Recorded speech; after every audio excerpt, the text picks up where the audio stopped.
Halo pemirsa Kitab Mawas Diri. Dalam video kali ini, saya akan membawakan sebuah pembahasan yang berjudul Sejarah Pajajaran bagian ketiga. Dan semoga pembahasan ini dapat menjadi pengetahuan untuk kita semua. Tanpa berlama-lama lagi, langsung saja kita ke pembahasannya. Ratu Dewata 1534 hingga 1535. Surawisesa digantikan oleh putranya, Ratu Dewata. Berbeda dengan Surawisesa yang dikenal sebagai panglima perang yang perwira, perkasa, dan pemberani. Ratu Dewata sangat alim dan taat kepada agama. Ia melakukan upacara sunatan, adat hitan pra-Islam, dan melakukan tapa buah susu, hanya makan buah-buahan dan minum susu. Menurut istilah Kiwari, vegetarian. Resminya perjanjian perdamaian Pajajaran dan Cirebon masih berlaku, tetapi Ratu Dewata lupa bahwa sebagai tunggul negara, ia harus tetap bersiaga. Ia kurang mengenal seluk-beluk politik. Hasanuddin dari Banten sebenarnya ikut menandatangani perjanjian perdamaian Pajajaran dan Cirebon. Akan tetapi, itu dia lakukan hanya karena kepatuhannya kepada siasat ayahnya, Susunan Jati, yang melihat kepentingan wilayah Cirebon di sebelah timur Citarum. Secara pribadi, Hasanuddin kurang setuju dengan perjanjian itu karena wilayah kekuasaannya berbatasan langsung dengan Pajajaran. Maka secara diam-diam ia membentuk pasukan khusus tanpa identitas resmi yang mampu bergerak cepat. Kemampuan pasukan Banten dalam hal bergerak cepat ini telah dibuktikannya sepanjang abad 18 dan merupakan catatan khusus Belanda, terutama gerakan pasukan Syekh Yusuf. Menurut cerita Parahyangan, pada masa pemerintahan Ratu Dewata ini terjadi serangan mendadak ke ibu kota Pakuan, dan musuh Tumpu Sangkane tidak dikenal asal-usulnya. Ratu Dewata masih beruntung karena memiliki para perwira yang pernah mendampingi ayahnya dalam 15 kali pertempuran. Sebagai veteran perang, para perwira ini masih mampu menghadapi serangan musuh. Di samping itu, ketangguhan benteng Pakuan, peninggalan Sri Baduga, menyebabkan serangan kilat Banten, dan mungkin dengan Kalapa ini tidak mampu menembus gerbang Pakuan. Alun-alun Empang sekarang pernah menjadi ranah Mandala atau medan pertempuran, mempertaruhkan sisa-sisa kebesaran Siliwangi yang diwariskan kepada cucunya. Penyerangan tidak berhasil menembus pertahanan kota, tetapi dua orang senopati Pajajaran gugur, yaitu Tohaan Ratu Sangiang dan Tohaan Sarendet. Kokohnya benteng Pakuan merupakan jasa Banga yang pada tahun 739 menjadi raja di Pakuan, yang merupakan bawahan Raja Galuh. Ketika itu berusaha membebaskan diri dari kekuasaan Manara di Galuh. Ia berhasil setelah berjuang selama 20 tahun, dan keberhasilannya itu diawali dengan pembuatan parit pertahanan kota. Kemudian keadaan Pakuan ini diperluas pada zaman Sri Baduga, seperti yang bisa ditemukan pada pustaka Nagari Kertabumi 1/2 yang isinya antara lain, yang artinya Sang Maharaja membuat karya besar, yaitu membangun telaga besar yang bernama Maharena Wijaya, membuat jalan yang menuju ke ibu kota Pakuan dan jalan ke Wonogiri, memperteguh kedaulatan, memberikan desa perdikan kepada semua pendeta dan pengiringnya untuk menggairahkan kegiatan agama yang menjadi penuntun kehidupan rakyat. Kemudian membuat kaputren, tempat istri-istri raja. Kesatrian atau asrama prajurit satuan-satuan tempat, pagelaran, tempat-tempat hiburan, memperkuat angkatan perang, memungut upeti dari raja-raja bawahan dan kepala-kepala desa, dan menyusun undang-undang kerajaan Pajajaran. Amat teguh ketetuan atau memperteguh kedatuan, sejalan dengan maksud membuat parit, memperteguh pertahanan. Pakuan bukan saja karena kata pakuan mempunyai arti pokok keraton atau kedatuan, melainkan kata amat teguh menunjukkan bahwa kata kedatuan, dalam hal ini kota raja, jadi sama dengan pakuan dalam arti ibu kota. Selain hal di atas, juga lokasi pakuan yang berada pada posisi yang disebut lemah duhur atau lemah luhur, dataran tinggi oleh Van Riebeeck, disebut Bovenvlakte. Pada posisi ini, mereka tidak berlindung di balik bukit, melainkan berada di atas bukit. Pasir Muara di Cipung Pulang merupakan contoh bagaimana bukit rendah yang dikelilingi 3 batang sungai pernah dijadikan pemukiman lemah duhur sejak beberapa ratus tahun sebelum Masehi. Lokasi pakuan merupakan lahan lemah duhur yang satu sisinya terbuka menghadap ke arah Gunung Pangrango. Tebing Ciliwung, Cisadane, dan Cipaku merupakan pelindung alamiah. Tipe lemah duhur biasanya dipilih sama masyarakat dengan latar belakang kebudayaan, huma, atau ladang.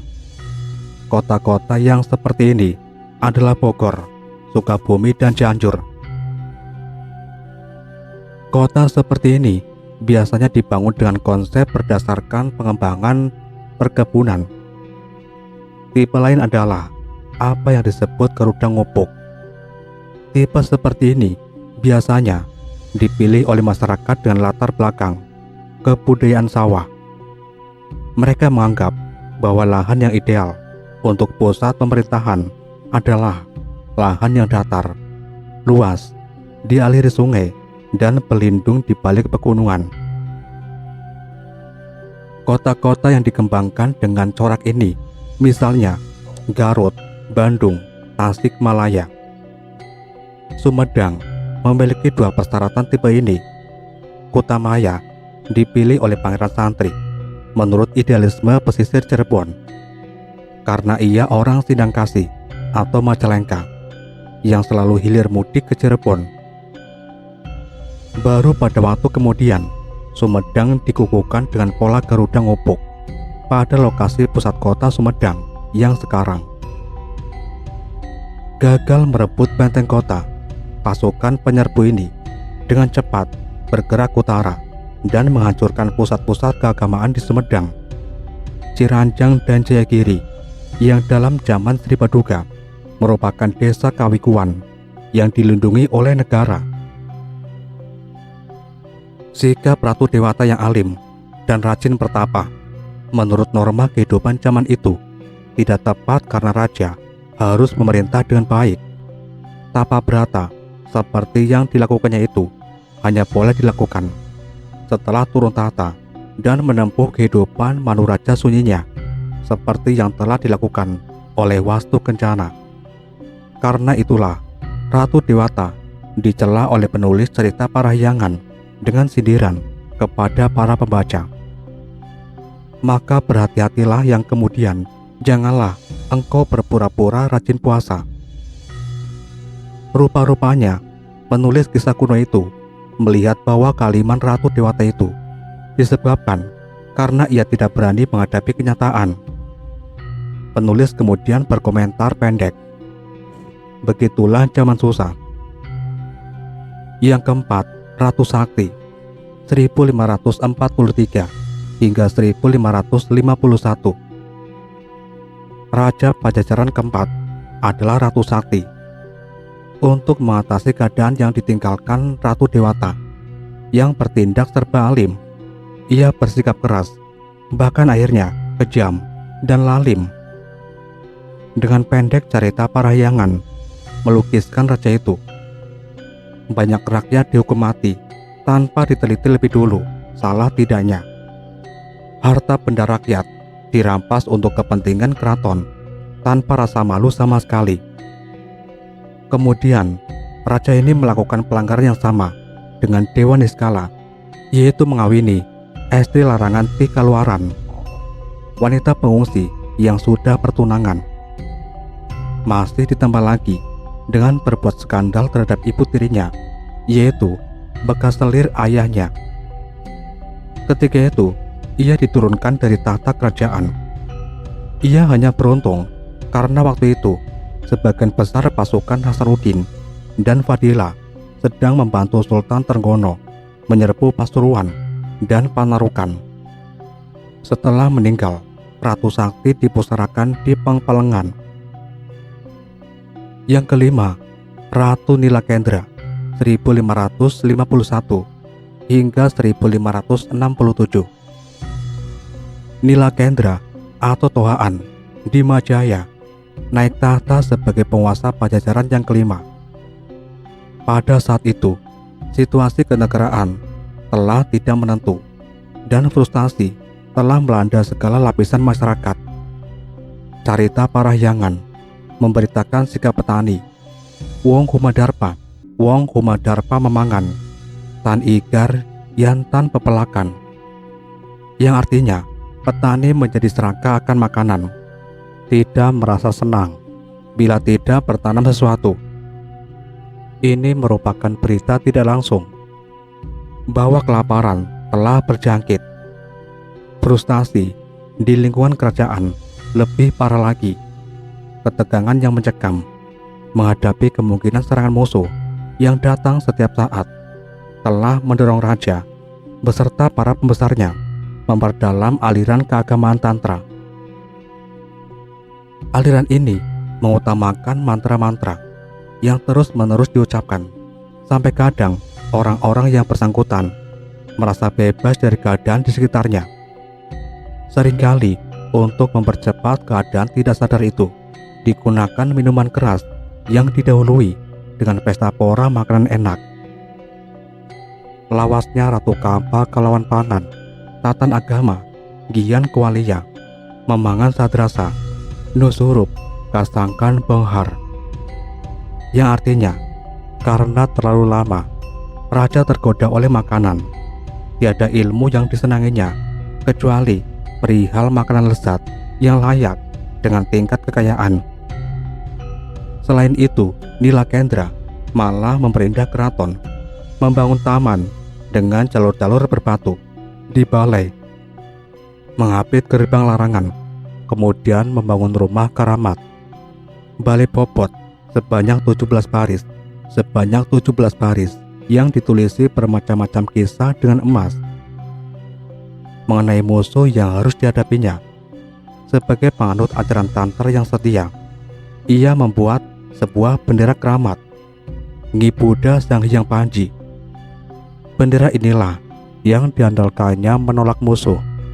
Meskipun bendera ini tidak ada gunanya dalam menghadapi Laskar Banten, karena mereka tidak takut karenanya. Akhirnya, nasib Nilakendra dikisahkan ala perangrang, maka taniti ring kadatwan. Kala perang, maka ia tidak tinggal di keraton. Nilakendra sejaman dengan Panembahan Hasanuddin dari Banten, dan bila diteliti isi buku sejarah Banten tentang serangan ke Pakuan yang ternyata melibatkan Hasanuddin dengan putranya Yusuf, dapatlah disimpulkan bahwa yang tampil ke depan dalam serangan itu adalah putra mahkota Yusuf. Peristiwa kekalahan Nilakendra ini terjadi ketika Susuhunan Jati masih hidup. Ia berwafat tahun 1568 dan Fadilah wafat 2 tahun kemudian. Demikianlah, sejak saat itu ibu kota Pakuan telah ditinggalkan oleh raja dan dibiarkan nasibnya berada pada penduduk dan para prajurit yang ditinggalkan. Namun ternyata Pakuan sanggup bertahan 12 tahun lagi. Yang keenam, Raga Mulia 1567 hingga 1579. Raja Pajajaran yang terakhir adalah Nusya Mulya. Menurut cerita Parahyangan, dalam naskah-naskah Wangsakerta, ia disebut Raka Mulya alias Prabu Surya Kencana.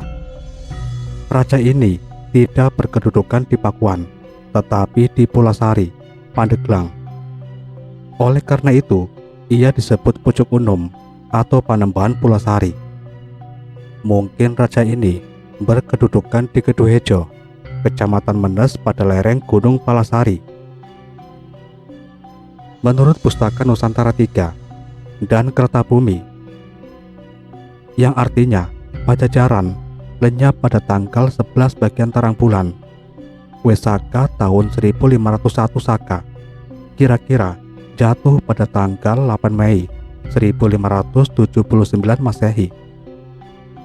Sejarah Banten memberitakan keberangkatan pasukan Banten ketika akan melakukan penyerangan ke Pakuan dalam Pupuk Kinanti, yang artinya waktu keberangkatan itu terjadi bulan Muharram, tepat pada awal bulan hari Ahad, tahun Alif.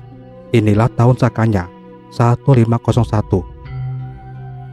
Walaupun tahun Alif baru digunakan oleh Sultan Agung Mataram dalam tahun 1633 Masehi, namun dengan perhitungan mundur, tahun kejatuhan Pakuan 1579 itu memang akan jatuh pada tahun Alif. Yang keliru hanyalah hari, sebab dalam periode itu tanggal 1 Muharram tahun Alif akan jatuh pada hari Sabtu. Yang terpenting dari naskah Banten tersebut adalah memberitakan bahwa benteng kota Pakuan baru dapat dibobol setelah terjadi pengkhianatan. Komandan kawal benteng Pakuan merasa sakit hati karena tidak memperoleh kenaikan pangkat. Ia adalah saudara Ki Jongjo, seorang kepercayaan Panembahan Yusuf. Tengah malam, Ki Jongjo bersama pasukan khusus menyelinap ke dalam kota setelah pintu benteng terlebih dulu dibukakan saudaranya itu. Kisah itu mungkin benar mungkin tidak. Yang jelas justru menggambarkan betapa tangguhnya benteng Pakuan yang dibuat Siliwangi setelah ditinggalkan oleh raja selama 12 tahun. Pasukan Banten masih terpaksa menggunakan cara halus untuk menembusnya, dan berakhirlah zaman Pajajaran 1482 hingga 1579. Itu ditandai dengan diboyongnya Palangka Sriman Sriwacana, tempat duduk kala seorang raja dinobatkan. Dari Pakuan ke Surasowan di Banten oleh pasukan Maulana Yusuf. Batu berukuran 200 x 160 x 20 cm itu terpaksa diboyong ke Banten karena tradisi politik waktu itu mengharuskan demikian.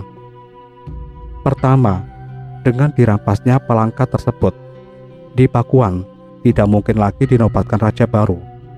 Kedua, dengan memiliki Palangka itu, Maulana Yusuf merupakan penerus kekuasaan Pajajaran yang sah karena buyut perempuannya adalah putri Sri Baduga Maharaja. Dalam cerita Parahyangan diberitakan sebagai berikut, yang artinya sang sosok tunggal ialah yang membuat tahta Sriman Sriwacana untuk Sri Baduga Maharaja, ratu penguasa di Pakuan Pajajaran yang bersemayam di Keraton Sri Bima Punta Narayana Madura, Suradipati, yaitu istana Sang Hyang Sri Ratu Dewata. Kata Palangka secara umum berarti tempat duduk. Pangcalikan bagi raja berarti tahta. Dalam hal ini adalah tahta penobatan, yaitu tempat duduk khusus yang hanya digunakan pada upacara penobatan. Di atas palangka itulah si calon raja diberkati atau diwastu oleh pendeta tertinggi. Tempatnya berada di kebuyutan kerajaan, tidak di dalam istana sesuai dengan tradisi. Tahta itu terbuat dari batu dan digosok halus mengkilap. Batu tahta seperti ini oleh penduduk biasanya disebut batu pangcalikan atau batu ranjang. Bila kebetulan dilengkapi dengan kaki seperti balai-balai biasa. Batu pangcalikan bisa ditemukan misalnya di makam kuno di dekat situ Sangiang di desa Cipalanarik, Kecamatan Sukaraja, Tasikmalaya, dan Karang Kamulian, bekas pusat kerajaan Galuh di Ciamis. Sementara batu ranjang dengan kaki berukir dapat ditemukan di desa Batu Ranjang, Kecamatan Cimanuk, Pandeglang, pada petakan sawah yang terjepit pohon. Palangka Seriman Sriwacana sendiri saat itu bisa ditemukan di depan keraton Surasowan di Banten. Karena mengkilap, orang Banten menyebutnya Watu Kikilang. Kata kikilang berarti mengkilap atau berseri, sama artinya dengan kata seriman. Cukup sekian pembahasan kali ini, dan nantikan pembahasan-pembahasan berikutnya. Tetap di channel Kitab Mawas Diri.